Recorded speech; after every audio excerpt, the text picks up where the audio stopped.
Tayo mga kamay dyan, pinagay sa malakas na palakpakan. We love you. In this work of the program, ladies and gentlemen, we will have to pass the baton now to the two of our SAT fellows who are not just experts in their field, but have the talent to be hosts in a talk show. Hindi lang magaling sa pang-akademikong larangan, kundi may pagtaktaan. Ladies and gentlemen, please help me welcome our lead for the Get to Know the Experts, Dr. Carl Angelico Vito and Dr. Lorraine K. Cabral. Our sounding applause. Also joining them will be our DOST officials. May I call on Secretary Renato Yus Tulidum Jr. Joining them will be Undersecretary Leia J. Batia Undersecretary Sancho Magora, and from the National Academy of Science and Technology Director, Dr. Luningning Samarita Domingo. Yan. Pwede ka na mag-start. Hindi ka pa. May bed mo sa Max. May burner sa Max. Tubig yan. May token ba yun? Eh, wala. Dito tayo. Hindi, habang tayo may sasakyan si Burner. Ah, meron na. Diyan ba yan? Si Aida at si Burner.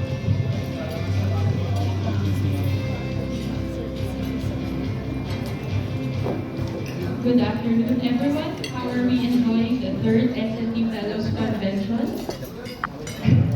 Thank you very much. So as we have learned in the previous plenary talks, I enjoyed that very much, and I learned a lot from our panel of experts. So this time, I agree with my co-host. It's really very enjoyable to learn about the programs of our SNT fellows. But it is equally thrilling na kasama natin yung mga experts natin sa stage ngayon. And so I think let's get the ball rolling. I would like to introduce myself. I'm Dr. Lorraine K. Cabral from the Philippine Council for Health Research and Development. and I am Dr. Carol Jo Angelica Pito, also an SNT Fellow of the BCHRU. So we welcome you to today's segment. Let's call it Get to Know the Experts. Yeah, I think we can have a seat now, Dr. Rel. And as our audience might already have an idea who are the experts that they will meet, they were introduced today for the program. We would like to tell a bit more about our experts. To start, on stage today is joining the Secretary Renato Yusolito Jr., our Secretary at the Department of Science and Technology. He has been with DOST for almost 40 years, starting his career at the DOST Philippine Institute of Volcanology and Seismology. He holds a PhD in Earth Science from the Scripps Institution of Oceanography at the University of California, San Diego, a master's degree in science from the University of Illinois, Chicago, and bachelor's degree in geology from the University of the Philippines, Manila. Ladies and gentlemen, our dear Secretary Renato Yusolito Jr. Also with us on stage is our dear Undersecretary Leia J. Batia, our USEC for Research and Development of the DOST. She oversees the management of the DOST R&D funds through Grants and Aid Program, Science for Change Program, as well as various initiatives on bilateral and multilateral linkages. She also leads the implementation of the Balik Scientist Program and the SNT Fellows Program in support of the department's continuous efforts in capacity strengthening. Yusek Batia graduated from the University of the Philippines, Los Baños, with a bachelor's degree of agriculture. She also obtained her graduate degrees of Master of Science in Agronomy and the Doctor of Philosophy and Community Development from the same university. Let us welcome Yusek Leia J. Batia. Our third expert on stage is Undersecretary Sancho A. Magorang, our USEC for Regional Operations. USEC Magorang obtained his BS Civil Engineering degree from the Far Eastern University. He went on to pursue graduate studies through a DOST scholarship grant on post-harvest engineering at Catholique Université Leuven in Belgium. USEC Magorang performs meritorious contributions to the development of STI in the context country, notably his active and sustainable implementation of the set-up program among the micro, small, and medium enterprises. It's nice to meet you all, Undersecretary Sancho A. Cora. And another on stage is Director Lunimiki Samarita Domingo. She is the Director of the National Academy of Science and Technology Philippines. She earned her Bachelor of Science degree in Developmental Communication from the University of the Philippines, Los Baños, and her Master of Science in Mass Communication, majoring in Communication Research from the University of the Philippines, Diliman. Prior to her directorial role, she served as a writer and editor of the National Nutrition Council. Let us welcome Director Samarita Domingo. Ayan, I think habang sila ay nag-e-enjoy ng kanilang merienda po ba yan? Merienda or hapunan na po. Ayan. So we would like this segment really to become a fun way to know our experts because we always see them giving speeches, explaining yung programs na hawak nila. So we try to make a segment that will be fun for us to get to know our experts in front. We call this segment Weird Words. May idea ba kayo kung ano yun? Weird lang siya, weird. Weird words. So, we will present a word that is unique, probably mostly hindi familiar ang lahat ng tao. And then let's try to guess kung kanino related yung words na yun. And I think our experts would know this word kasi related yun dun sa field of expertise nila. And then we'll try to discuss things about this weird word and also their programs and strategies as leaders of DOST. So, Dr. Rel? Jump right into the first word. So please flash it on the screen. We have our first word, isostasy. So isostasy. This is our first weird word. So tingin mo, okay, pero kung naka-address yung first weird word. Oo nga, hindi na po weird ang third SNC Fellows Convention. Ayan. Below. Ayan. So, sige po, i-spread na lang po natin isostasy while we are waiting if there would be a audiovisual presentation assistance. So, our first weird word, ano yun, Dr. Rel? Isostasy. So I-S-O-S-T-A-S-Y. Ayan yan. Material science Parang, engineer. iba yung may Ayan. Ang first word, isostasy. Well, thank you very much for having ating creativity. I-S-O-S-T-A-C. Iba yung parang iba yung naiisip ko na, ano kaya yan? Hindi ko alam. Sa tingin nyo, kanino related yan? Director Nick? Director Nick kaya? Sa field ni Director Nick or kay Engineer Mabora? Sa event, sir? Hindi ko alam ni Sir Sumiting, sir. Dr. Rel, kanino kaya po? Important natin makabahin ang ating panel member. This is addressed to our secretary. So, secretary, what does isostasy mean? Isostasy, if you're an American, you call it isostasy. Correct pronunciation is isostasy.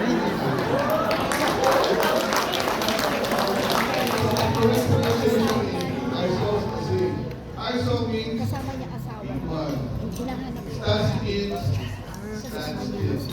So this is a concept where, just like on a boat, the bigger the boat, the deeper its bottom will sink underwater. Hanapin ko lang, sir. So in essence, if you talk about crust, we think of our crust mountain as a crust floating on a molten mountain.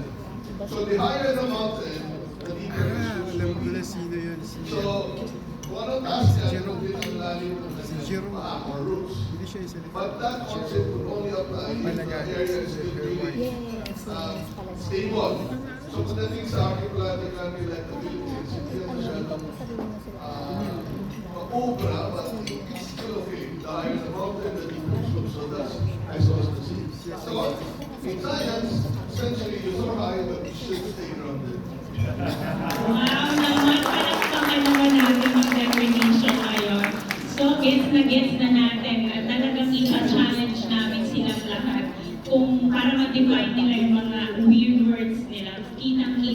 scientist na scientist ang dating. With matching fund, lagi of course with Secretary, I saw the CEO, Dr. Rel. So it's really about maintaining forces. So it's about balance. Ano, tama ba na hindi namin It's set? about Tama yun. Kaya violence and standstill. So, hindi mo, wala namang bago na taas, wala. Ilalim bago na suko. Pero hindi mo mabuto. I think I'd like to also if I make it into a metaphor, I think we could analyze it as Secretary will do, isostatically maneuvering the OST system. Ay, wow! Sir, bigyan natin ng jacket, o di ba, naisingit natin talagang isostatically maneuver ang ating DOST Cross and Mantle, di ba? I think it also segues perfectly, sir. I have a question. With that, earlier po kasi you also discussed that we were very off course in terms of the SDGs. In the SDGs. So what strategic actions po ba in the OST are we taking to accelerate the country's progress towards this? In my experience with global advocacies, for example, in the UN, they have the UN use of countries for peaceful purposes. And one of the things that they did was really to advocate for the use of remote sensing in all countries. Unfortunately, many of the UN advocacies are geared towards helping a country at the national level, but they don't really go down to the local level. So when I was speaking in Tokyo, the Japanese government invited me to go to them to talk about what we do in the Philippines.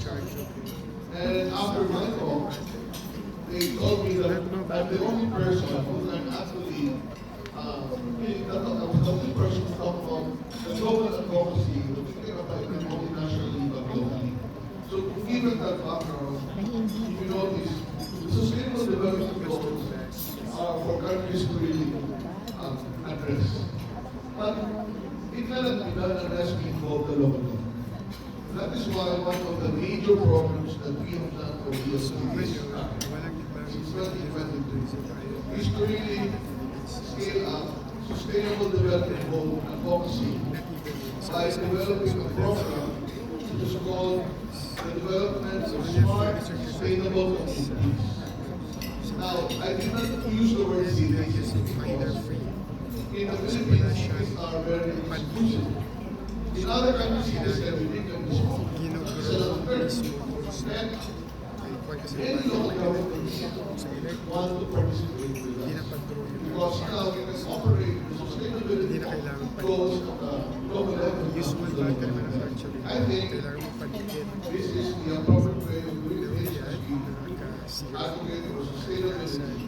We need to really show it at the local level, and we need the local government and the people at the community to work with the national government. That's the only way we can think of it. So yun yung ginagawa natin sa DOST. We have at least 80 pilot sites all over the world. As we speak, and that program is supervised by Thank you very much, Secretary. I think that answer deserves a round of applause. So, it's really nice to hear that we would want to fit our strategy according to what Philippines really is. So, it has been archipelagic, so maliliit kasi, sir, di ba? And if you look at the four celebrated outcomes of winners by DOST, this is not only for the Philippines, but locally, and it actually aligns to the global advocacy. The four pillars with the summarized goals of the Philippines. Hindi po talagang operationalize ang mga international agreements. But definitely we're grounded on local units. We really depend on them when we want it to be operational to the local level. And it's important really to involve from ground up.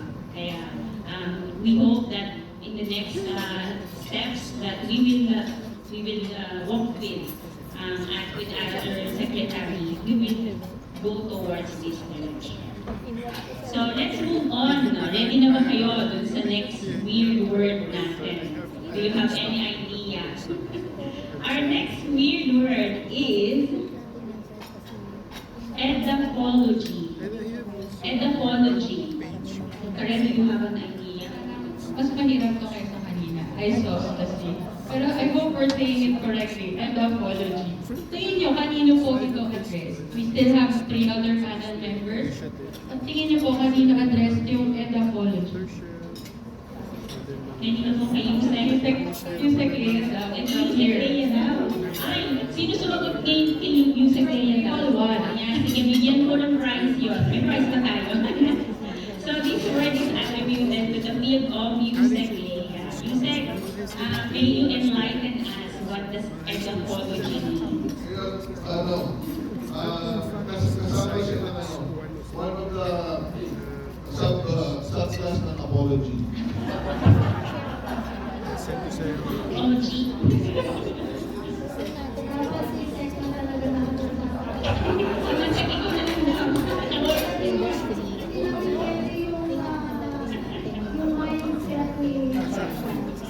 Edapology, because of my background, I think edapology comes from the Greek word edapos, meaning soil or ground. So edapology is the study of soil, but more than that, it's a study of the soil and its relationship to the flora and fauna, and even the human, how we use soil in relation to our activities on the land. So edapology, ang tawag sa mga nag-aaral ng edapology ay edapologists. So yun yung nag-aaral ng soil in relation to all the other factors such as flora, fauna, and even human activities. Ako, I learned something new na naman. Edapologist daw. Hindi, baka naman partner, may mental Yes, so siyempre, tatapatan kita doon sa sinabi mo kanina.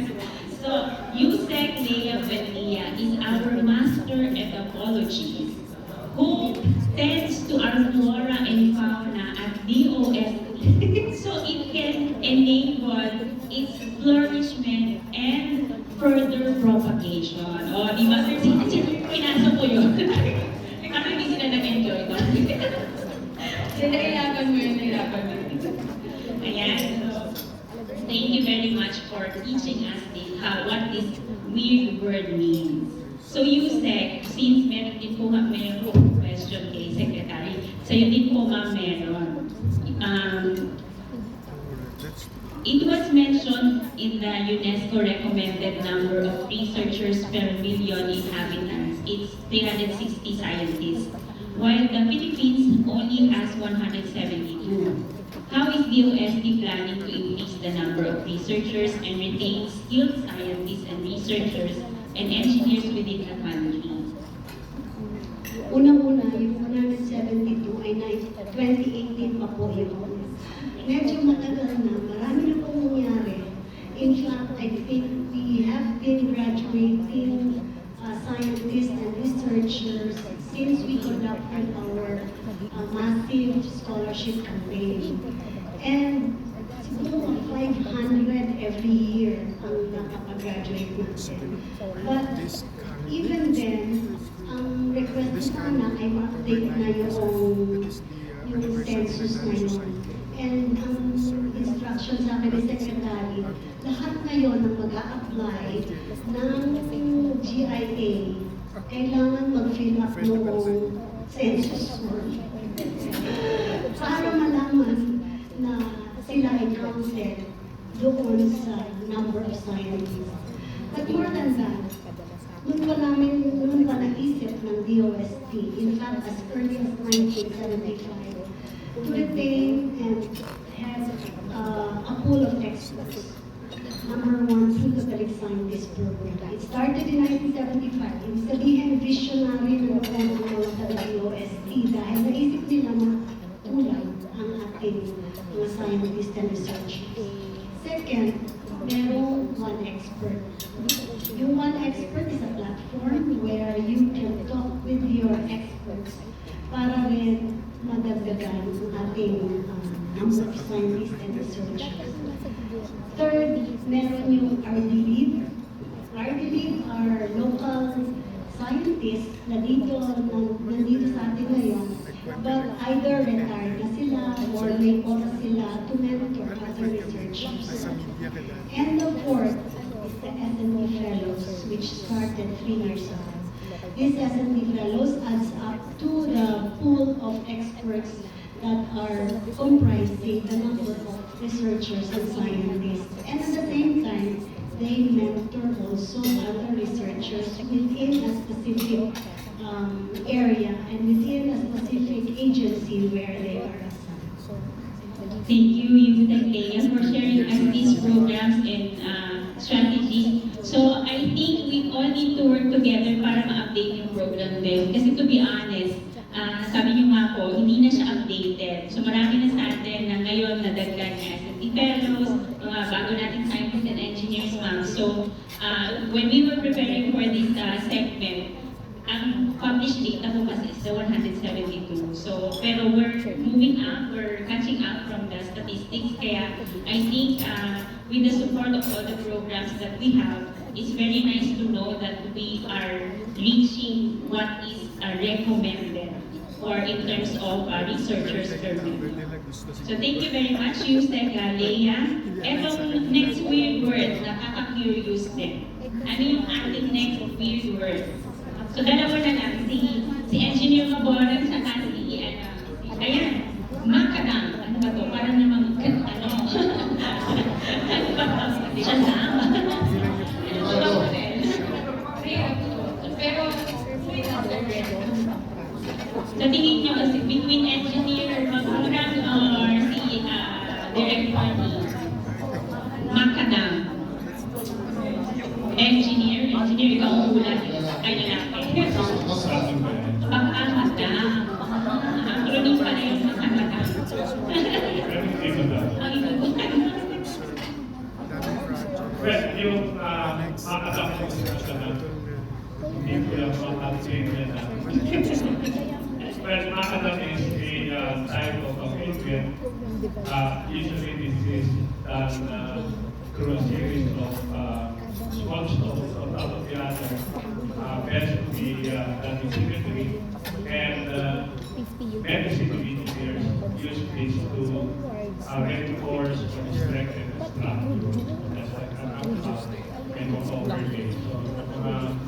So, the old days, this is being as a payment. This is from Okay, thank you, Engineer Maboran, for giving us a definition. So, ang role ni Engineer Maboran is to macadamize ang regional operations, to set the pavement ng ating to build a strong DOST, di ba? So, talagang first time ko dito narinig. Now we have our last weird word. May flash po ba tayo? But I don't need to spell it. I think it's epistemic community. Epistemic community, and Director Lee, please define epistemic community. Sabi ni Secretary, siya daw mag-define. Sir, ikaw daw na volunteer. Kaya lang po EPs. Sabi na nga, sige, ako na lang, fair, ako na lang. Baka kasi kung ano sabihin mo pa.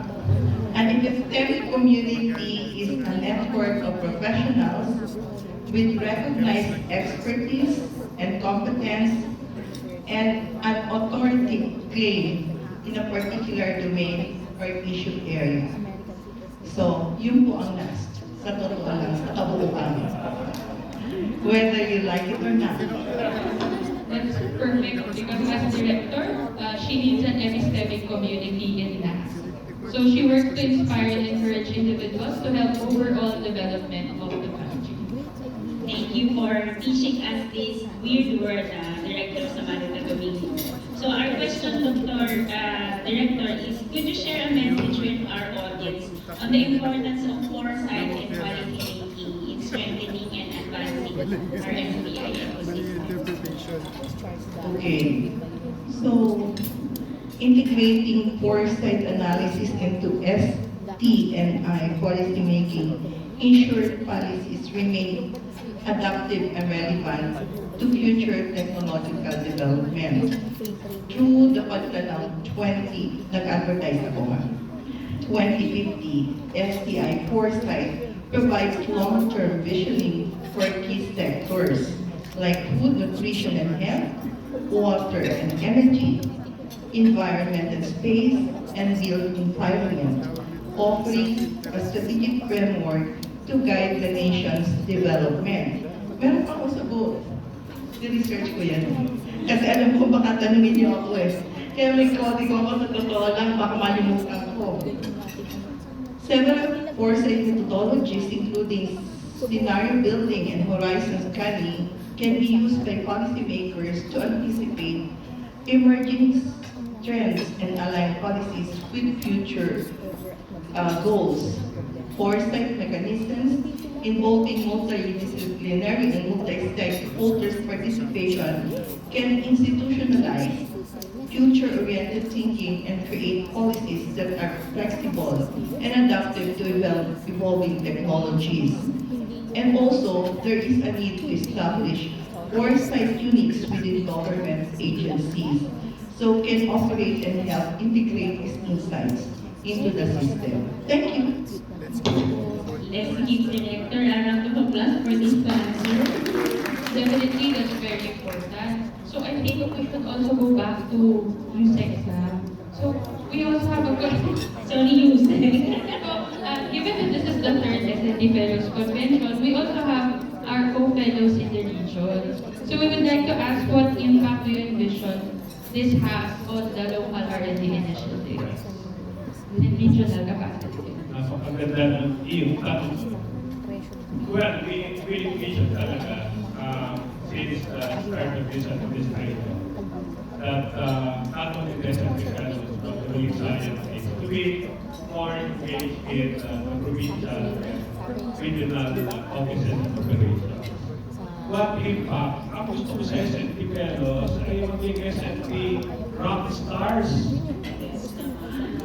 So, ano ang ibig sabihin ng SNP rock stars? Gusto ko na sila maging singers and dancers of SPI na countryside. Ang ibig sabihin, when they say singers, they can adjust themselves and their priorities and directions towards the local and socio-economic programs of the department, helping the LGUs, helping communities, helping the industry, and at the same time influencing our people on the ground at Esperanza government.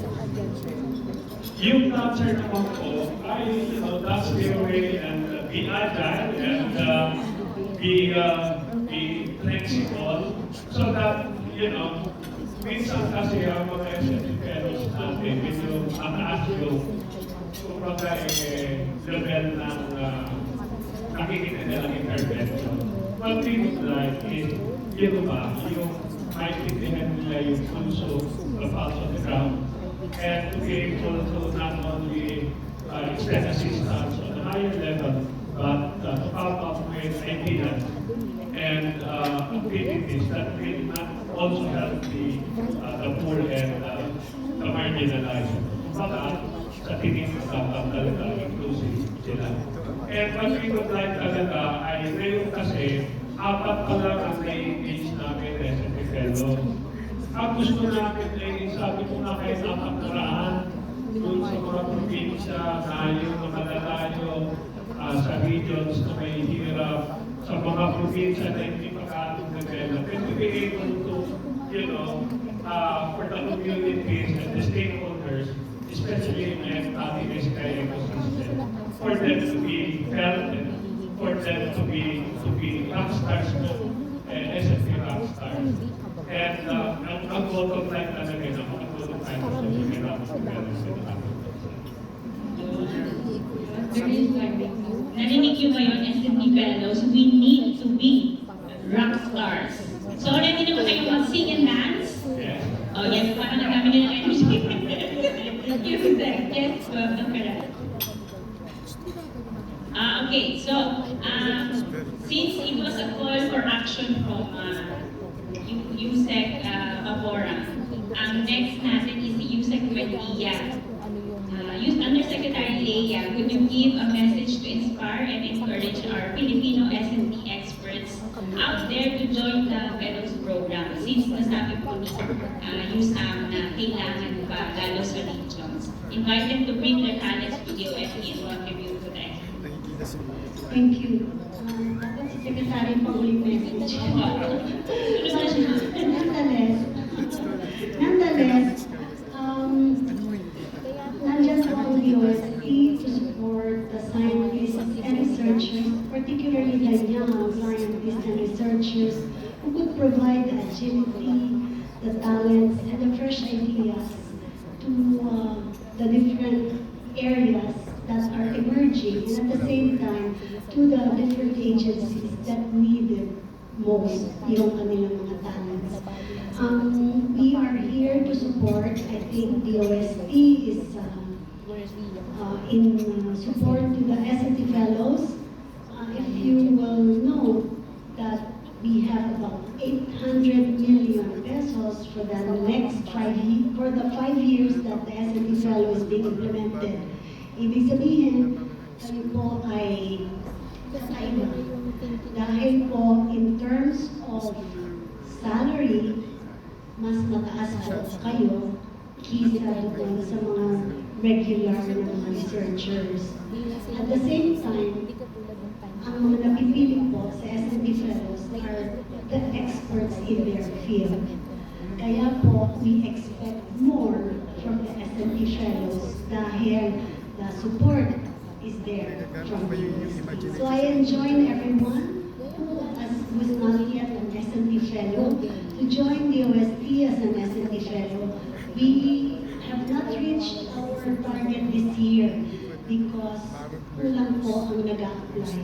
But maybe because of this convention, pwede niyong sabihin sa inyong mga networks that we are opening more jobs for the S&T Fellows and more opportunities for the S&T Fellows. Thank you.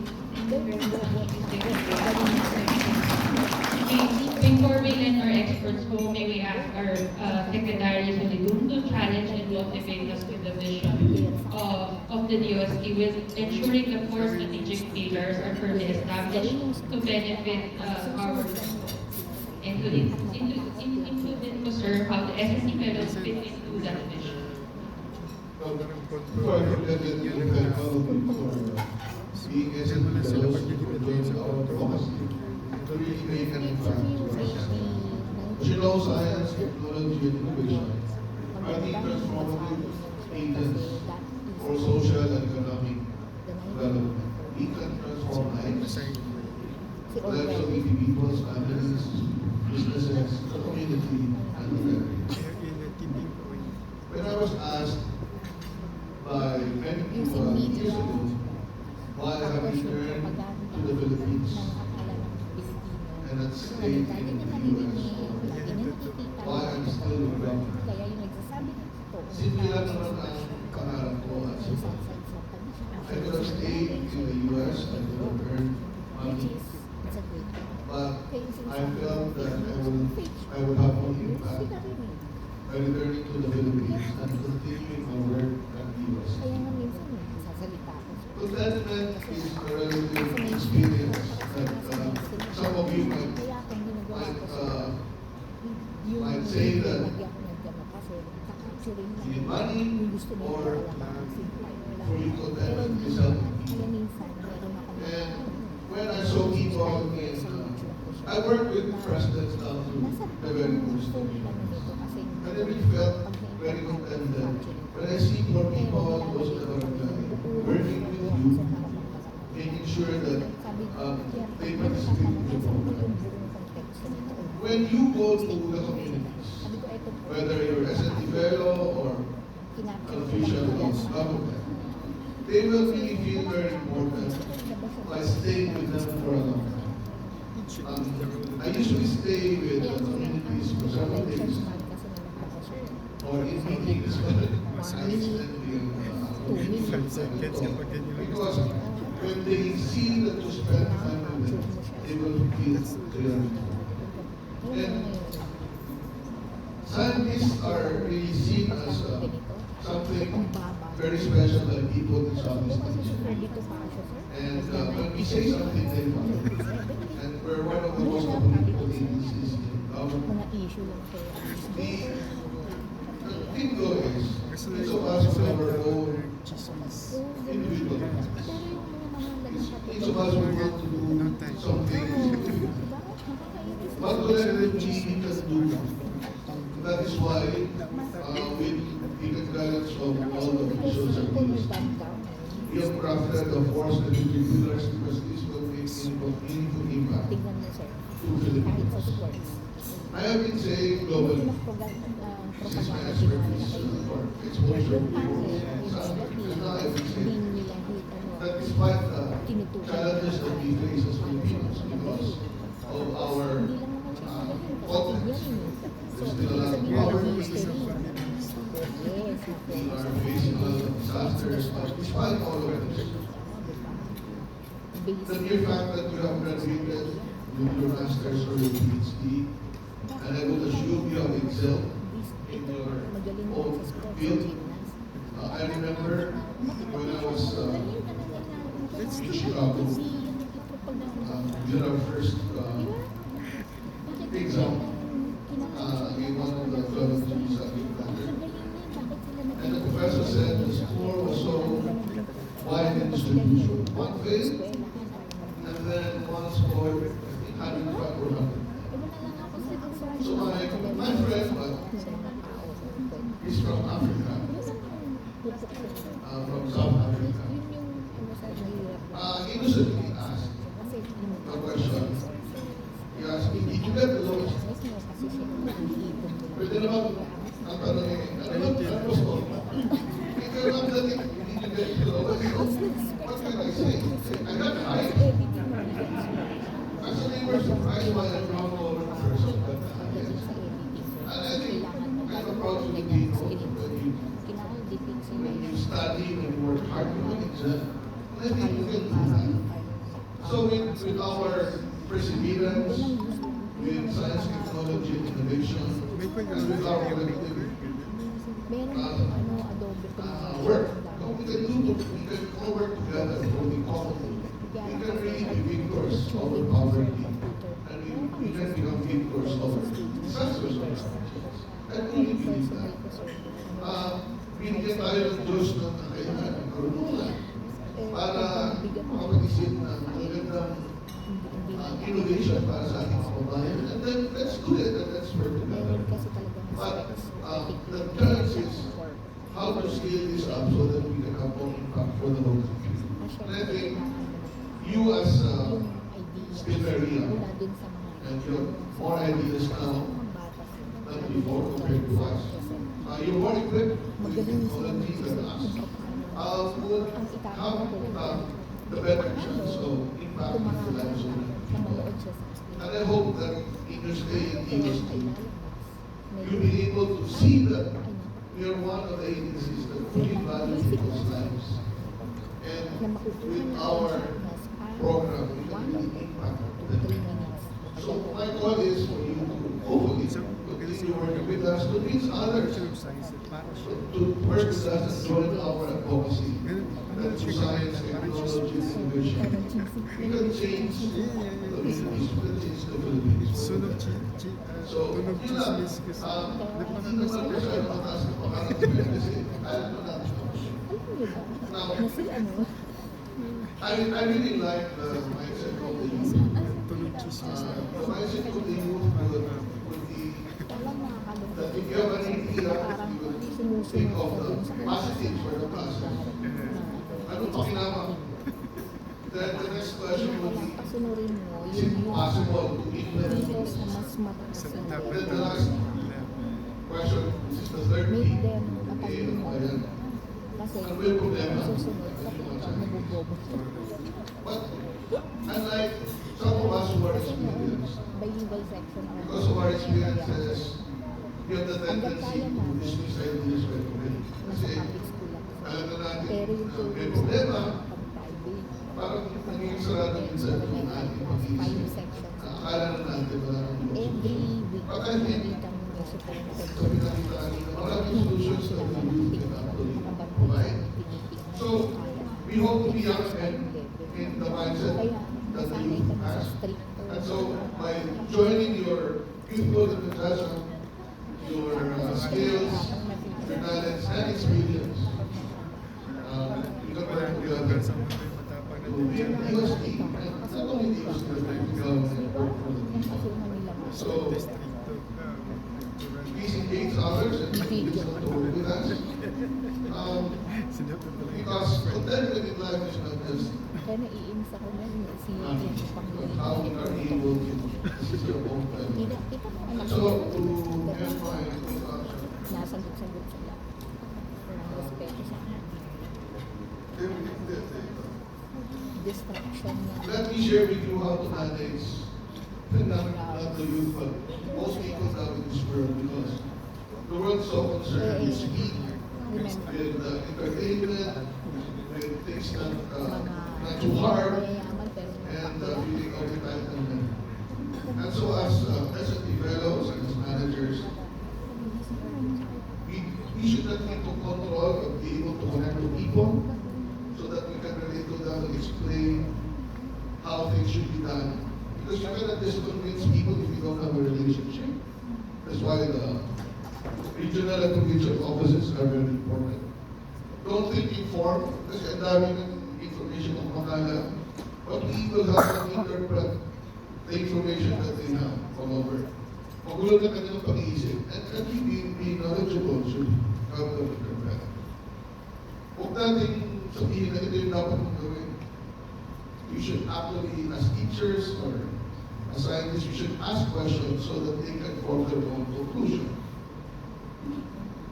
The best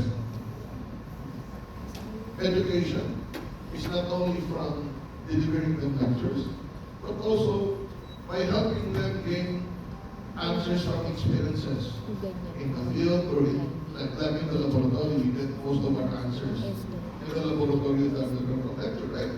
So ang mga tao, sino man yan,